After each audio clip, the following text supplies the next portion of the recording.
Welcome to Permission to Shine, the space where high-achieving women like you come to peel back the layers, overcome what's been holding you back, and rise into your most authentic, powerful self. I'm your host, Sharice Bisram, inner power activation leader and intuitive healer, and a woman who knows what it means to look like she's thriving on the outside, also while feeling disconnected on the inside. This podcast is here to remind you, you didn't come here to just perform, you came here to lead with your soul. Your obstacles, they're invitations to expand. And your power, it was never outside of you. It's been waiting within you all along.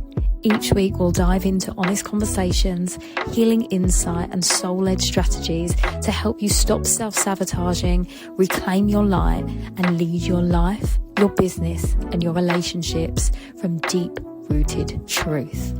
So if you're ready to rise with grace, softness and fire, you're in the right place. Let's get into it.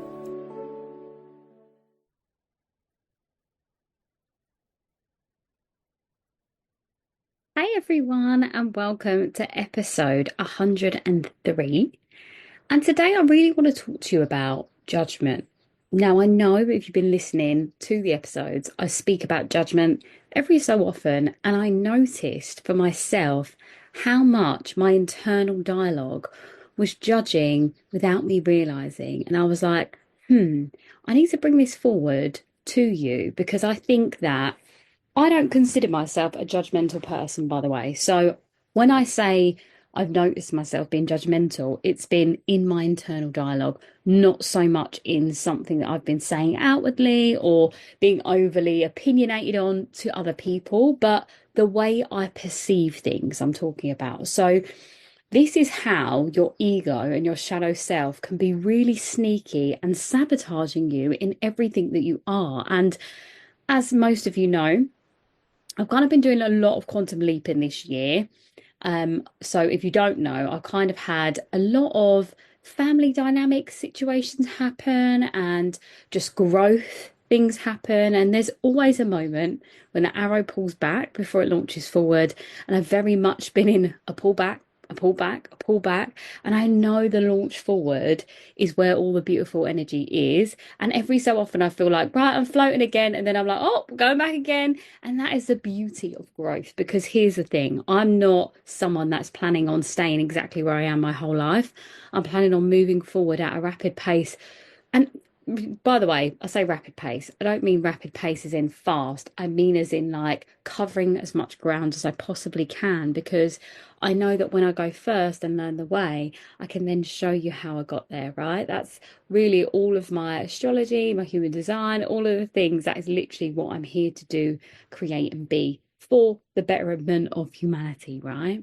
So what I've noticed for me in the judgment piece is how I perceive other people's success, right? Now, this is super vulnerable, but super real. And I think that if you are someone that is a high achiever or a perfectionist or someone that is in the business space or in the performing space, you will know what I mean by this. So I've been really great at knowing that when someone else wins, around me, I know that that's an indication of the universe showing that it'll be my turn to win soon, right? That is the beauty of this space.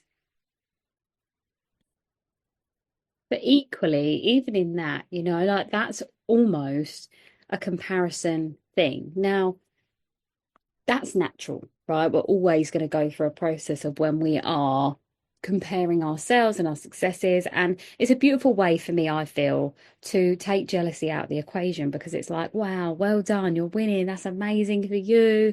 All that beautiful energy that you're emitting in your life is then pouring out onto others, and I'm celebrating you, therefore I'm bringing in the energy of celebrating me and someone to celebrate me too when it's my time. It's like a beautiful exchange. That's what I mean by that.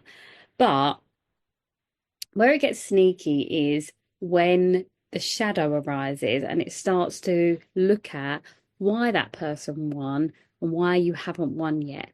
And this is something that if you have been through a difficult time in your life, so for example, you've been through childhood trauma, or you've had lots of feast and famine cycles growing up, like financial situations were difficult for you, or maybe you had a lot of pressure put on you from a family member, maybe you yeah, didn't have the same start in life as a lot of people that you see as deemed as successful now.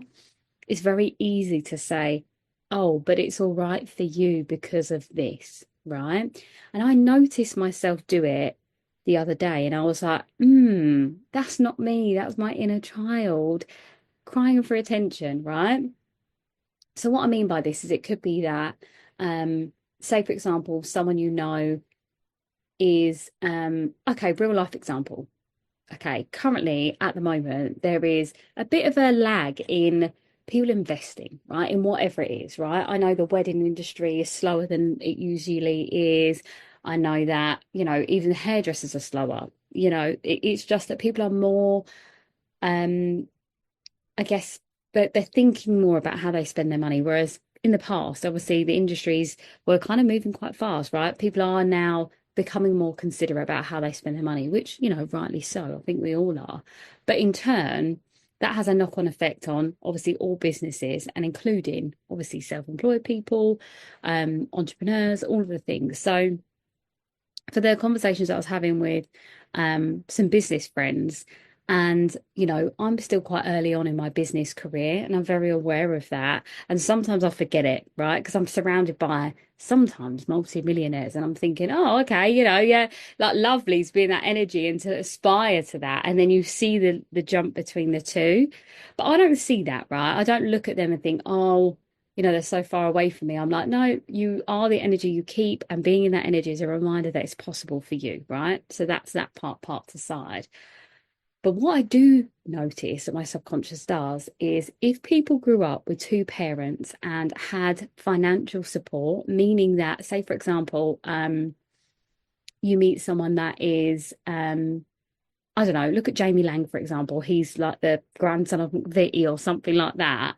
If you meet him and he's a successful business owner compared to you that's just started your business selling rubber bands, for example, and you're looking at him skyrocket rocket to his success and you haven't yet, there would be the thing where you're like, oh, well, it's all right for him because he's the son of McVitie, right? That's not wrong to be like, okay, well, he's had all these opportunities given to him, handed on the plate.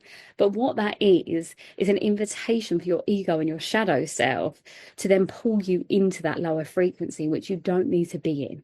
And a way to sort of like counteract that would be to say, how amazing that he has had a financial support system and hopefully was loved fully in that as well, because again, we know that money isn't everything, and a lot of the times, not even a lot of times, but sometimes people that have really successful business and things like that might not have always been the family person. So then, the money was there but the love might not have been. That's something that we have to look at, and when we don't know all the answers and we don't know all of the parts of the story, our subconscious tries to fill it in. So then we start to develop these subconscious jealousy pockets, right? Because we've made up a story about that person that we don't even know. I've done it a few times in my life, and I think when I notice it, obviously I'm like, that's interesting. It is always within a shadow phase or a moment where something has appeared difficult for me, and then the shadow self tries to cling on to that feeling of suffering because it likes to suffer. The shadow wants you to sit in the darkness with it, but actually, your soul self, your full shining light version of you doesn't need to fall into that pattern and trap. It just needs to acknowledge it. And that for me really is the antithesis of despair, really is acknowledgement. Because when you can say, okay, I see that pattern, I understand that's where I've been, or that's what I've done. I apologize to myself and to the other person involved because it isn't their fault. The judgment that we inflict on someone else is not their fault, it's ours. We've created the story. And so, apologizing energetically to that person and to yourself, but also forgiving yourself for it That there, chef's kiss. That is the beautiful energy of healing and reciprocity. Because when you put that good energy out into the universe and you apologize and you forgive yourself, you then clear any of that sticky, that kind of shadowy energy that was blocking your pathway begins to open up, right?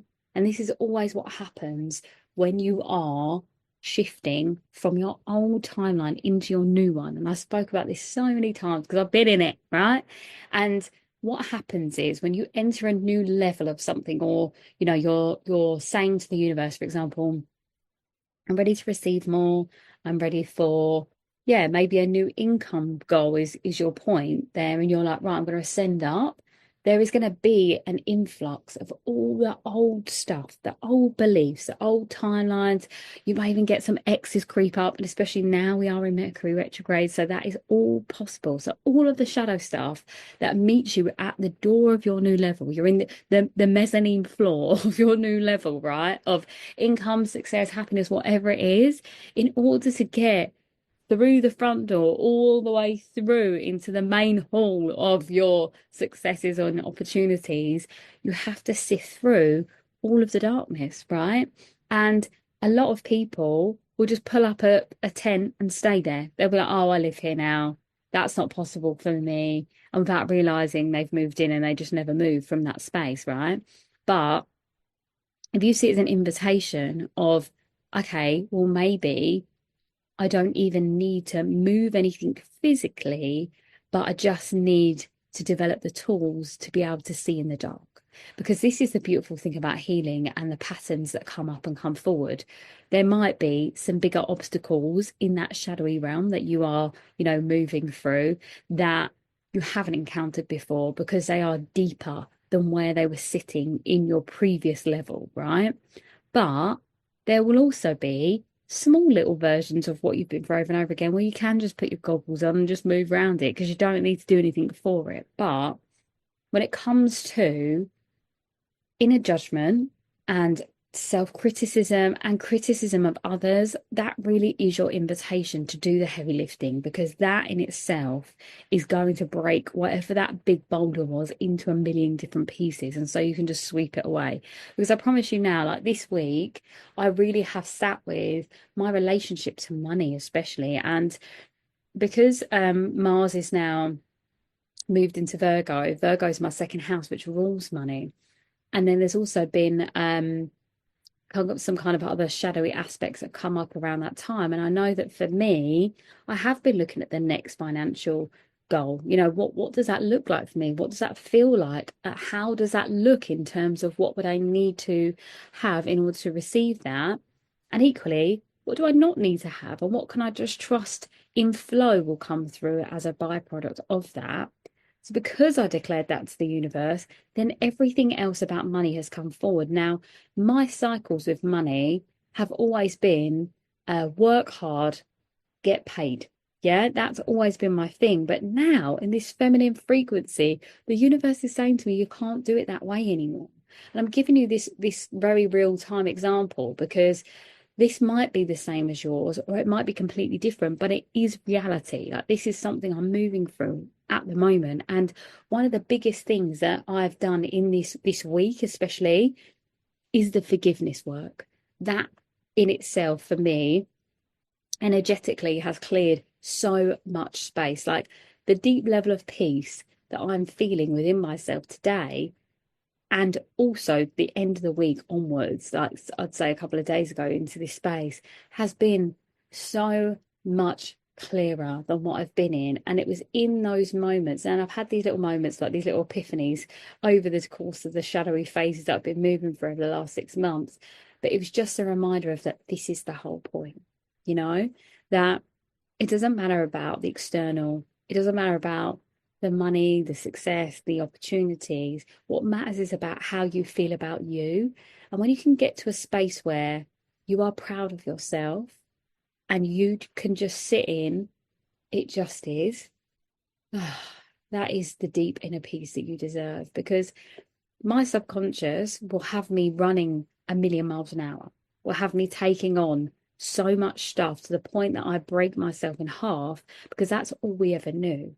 And I noticed that in my fear and panic over the last few months of like lots of different things happening and my old abandonment wound coming up, and then that shone a light on lack for me, and then shone a light on how I was overworking in my masculine again, and then trying to surrender into my feminine, but I didn't feel safe enough to be there. So all of these things are interconnected, and how you do one thing is how you do everything. So if you are someone that, looks at yourself in the mirror and gives yourself criticism every day, you wonder why people around you don't love and respect you, is because they don't know who you really are, because you're not loving yourself enough.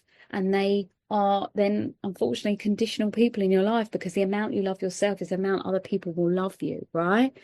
It's the same with yeah, I guess your relationship with anything is a depiction of your relationship with yourself. Yeah, just baseline. So it might not even be your physical appearance, but it might just be in, like, you say things like, oh, I'm so stupid, or I'm rubbish at maths, or I'm not good at that, or I couldn't even try, or I'd be rubbish if I tried at that. Like these little things that we say to ourselves are building up a whole story within our subconscious pattern. It's a bit like the film Inside Out. I literally saw a TikTok yesterday, and it said about how we are not the actor in the film, we are the screen watching the actor. And I was like, whoa, mic drop, because that is it, right? If anyone's read Eckhart Tolle's Seat of the Soul, that's what he speaks about. Everything that we see and we are is actually from our mind's eye. And even beyond that, it's our soul sitting on the throne inside of our brain, right? If you believe that, I do. And I think that we get caught up in the humanness of it, because that's the part we feel like we can control. Yeah. And so when I give you the example of like Inside Out, they're like the little emotions that are inside Riley's brain.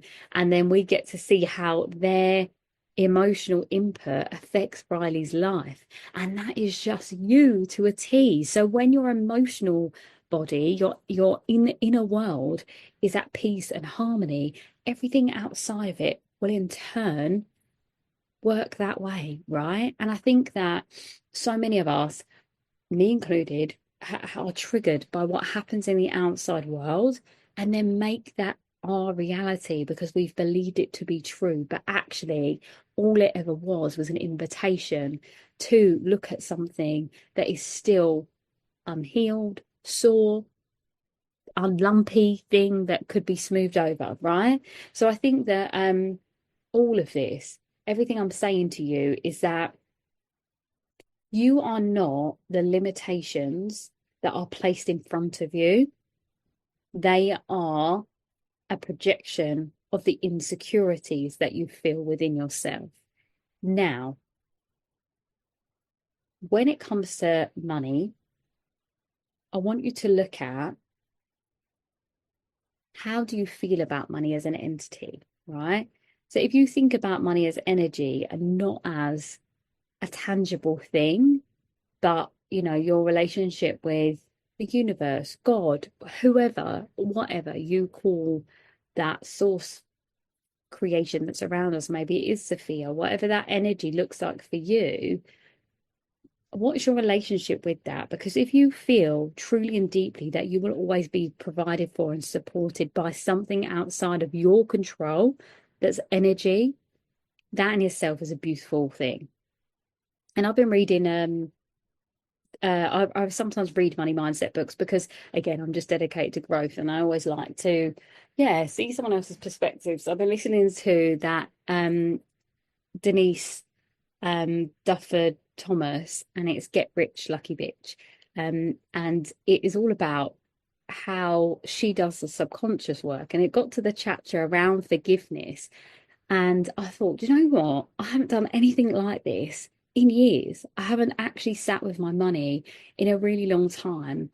And I was like, you know what? This is the invitation for me, because I know that all those feelings of abandonment that I've experienced over the last few months, I've healed through, have a knock-on effect to how much I feel safe in receiving money. And also, again, like I said, how much I'm controlling what I do in order to receive, accept, and all the things. So my journey's really been softening. And I thought, well, money's an indication of this vibration that I'm putting out and receiving. So I'm sharing it with you because it might help you, right? And the book so far is really fun. I'm listening to it, and her kind of little jokes and stuff are really cute, which is nice. And she basically said to write down all of the times that you remember in your life that you have, like I said, judged money or judged other people because of money. And then it's using the Hawaiian Ho'oponopono forgiveness ritual, which is you say in it, I don't know the particular order, and she also says the particular order doesn't matter, but again, this is a ancient ritual that is from Hawaii, so we have to respect it and say all of these things. That's why I'm giving you all the details, because I'm not one to claim anything as my own if it's not mine, right? So I'm going to give you the real tea on that. And it's basically underneath every statement that I've remembered or story, I literally just put, and I felt it, I forgive you. I'm sorry. I love you. Thank you. And I did that with every statement. And now, even in my subconscious, when things come up that I'm thinking about, I literally say it in my head. And it's been such a smoothing, like, ritual to do. And what's really beautiful about the Hawaiian culture is I had a massage about, I don't know, I want to say like 3 or 4 years ago. It must have been the year of my 30th, actually. So it would have been 4 years ago. Wow, getting old now, girl. Um, and I remember having that massage, and that was just when my spiritual gifts were coming online, and I was clearing so much stuff because, again, my healing journey was very prevalent at that time. And I just felt like there was a room full of people that were supporting me and that's sending me love. And when I finished, I said to her, "Was you channeling energy in that?" And she went, "Yeah, I was." She went, "As part of the ritual for the Hawaiian, I don't know if it was the same Ho'oponopono um energy ritual and ancestral practice, we invite your ancestors into the room." And it was such a beautiful thing. So there's something there for me that I feel connected to about that culture. And yeah, I invite you to look deeper into that if it feels like it's something you resonate with. But give the ritual a try, like literally writing down all the things, and you can keep adding to it, right? There's no wrong or right and how you do it. I mean, there might be, obviously, by the tradition if you follow it practically, but from what my interpretation is of it that I've done for me that feels really lovely. This is what it looks like for me. But again, use your intuition and your discernment on that, because again, it's an ancient culture that we have to respect. And then she also mentions about writing a letter to money. Now, I love a letter. If you've been a client of mine, you'll know I love a letter, and I write it to my old self, an ex, old friends, people and situations that I'm in that I can't find the answer to, I write a letter to. So as soon as she said letter, I was like, yep, I'm in there. And actually, I was running it through Chat GBT as I normally do, because I use it as a soundboard to all most of my stuff. I'm using it yeah, just as a soundboard to sort of say, does this sound right? I'm not grammar correct. That's something I don't do very well on. I mean, how I got 2 degrees, I can't tell you. I don't know, magic. Well, it is magic, isn't it? But yeah, using that to soundboard. And then even ChatGPT said to me, "Have you written a new letter to money?" And I was like, "Do you know what? I haven't yet. I'm going to do it." So yeah, just wrote a beautiful letter to money, saying thank you and forgiving it and myself, and especially myself. And I was coming humble with that about how I'd maybe mistreated money in the past, and also how my relationship with money had been quite narcissistic in the past. Now, I'm not a narcissistic person. However, when I was in that stage of feeling like I had to work hard to gain money, that is a very controlling way, like I said, and that in itself is sort of an element of narcissism, right? Because I'm thinking that money has to do what I say because I want it to do it, right? So if you think about it like that, it's like, yeah, actually, that is a little bit of narcissism. And I thought, I need to apologize to money for that. Now, you might think I'm absolutely crazy, but I believe everything is energy. And I do believe that money will listen to that and feel that energy and that vibration, because whether it's just me listening to that for myself and my inner dialogue, or money itself as a vibration is responding, whatever that looks like, there's no harm in it. There's no harm, right? It's all for the good of all, because I know that when I heal something and I share it, someone benefits from it. And even if it's not a direct thing, I notice it in my content all of the time that I will share a bit of insight on a TikTok or an Instagram. And then naturally, the people around me are maybe starting to speak about the same thing, or, mirroring a similar concept. And that's not them copying, that's them picking up on the vibration of that healing energy space. And this is where we go from the ego to the soul. And we're like, the mission isn't, I came up with this, so it's mine. The mission is, when one of us heal, we all heal. And if that this is the ripple in the ocean that ascends further and further because we're inspiring more people to do the same thing, that in itself is beautiful. So that's where we go from taking judgment, taking the power out of it, and then placing the power back into ourselves, into love, into peace, and trusting that that is what's going to change the world. So for me, acknowledgement of the part we play in a situation, compassion for ourselves too, accountability. You have to be accountable for the part that you play. That's where you lead with integrity. So when you're wrong, or when something didn't go the way that you planned, leading with integrity is obviously everything. And, even now, like everything I'm sharing with you is because I want you to grow and evolve too. I'm not never speaking to my audiences from a place of, I know better than you. It's not that. It's that I'm on the ground with you, and I'm doing my best. I'm harvesting all of these crops, and I want you to eat with me, right? That is my epitome of everything I know that I'm here to do and more.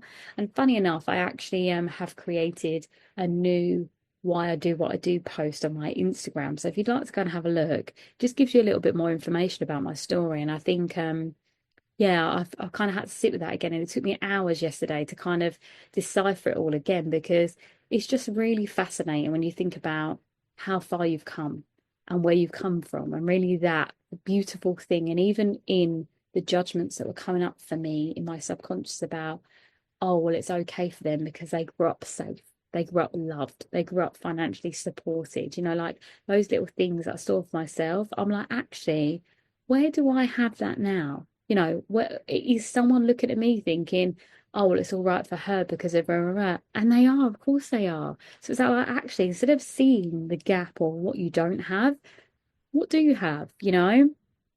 I'm so grateful and lucky that I've been able to really work at my relationships with my family. So my dynamics now are really beautiful, and there's so much love present in my home and in my family dynamics. And even just down to like the self-trust and the self-love that I have emanates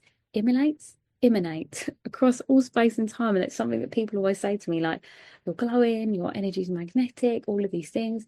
And that's because it's true. And I think that in itself is like, you can always get stuck in comparing yourself to other people, but instead of using that as a slide to keep falling deeper and deeper, it's like, actually, how can I appreciate what I have already? And how can I forgive this part of me that wants to judge others? Because, that was something that was grained into us as women as well from society. But it's like taking that out. How can we release the judgment that we have in order to create the life that we want and a better world for the next generation to come, right? And ourselves. So yeah, I just thought I'd share that with you because it very much is what I'm working through. And again, that forgiveness part and taking the judgment out of it is healing that sisterhood wound more and more each time. I didn't feel like I had that deep of a sisterhood wound, but then when those little things are coming up, I was like, these are little flexes of that sisterhood wound, and I don't want that in my energy because I love supporting women and girls, and that's something I want to continue to do forever. So yes, that is your invitation. And as always, my invitation to you is that my Inner Power portal is open, and the portal is a community space. So if you're looking for a community of like-minded women that are learning to learning to move with the moon cycles, that's what I'm trying to say, and connect deeper to who they really are on a soul level, do this inner work, the shadow work, and meet their inner child in a way that feels safe and inviting, and you can work through it in your own time. All of the live trainings I do, 2 a month around the moons, are always recorded in the portal. So you can just catch up as and when you like, when feels good to you, right? And it really is deep layers of work and soul alchemy that you deserve to have these access to, so you can then use it as a tool for yourself in your everyday life. That is your invitation there. And for the woman that's listening to this thinking, I really need to do this deep work, I don't know where to begin, but I know that I need to walk this path, then I invite you to drop me a DM or head to my link that has a 30-minute call, and we will just speak through how I can support you in a one-to-one journey, whether that's 6 months or a year. Because again, I want to give you the time and space to be able to really work through the high achieving, high performing, the being the strong one, the eldest daughter, perhaps, whatever that's been for you, how you can soften. Because when we shorten the time frame, it feels like a rush. If this episode resonated with you, please do like, share, and send to someone you know that would benefit.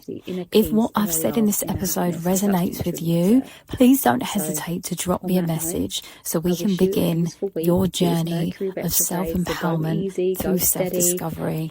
My process is simple. Understand what happened to you so you can accept it. From there, you can release what no longer serves you, and then we begin to rebuild your self-worth, your self-esteem, and your self-trust to ultimately ensure that you become the version of yourself that you were destined to be. Listening to this after, it will be recorded in the portal, so please feel free to access the portal and then catch up in your own time. Wishing you a beautiful week. We're entering Leo season. I can feel the shift. Lots of love. Thank you for listening to this week's episode. Please do comment as well what you feel like you've learned from the episode. It's really helpful. And if you can rate it on a 5-star review, I would be so grateful, because that just means that more women get access to these teachings within the episodes. And also, who would you like to be on the show? DM me and let me know. And please do share with a friend that you know needs to hear what's in this episode today.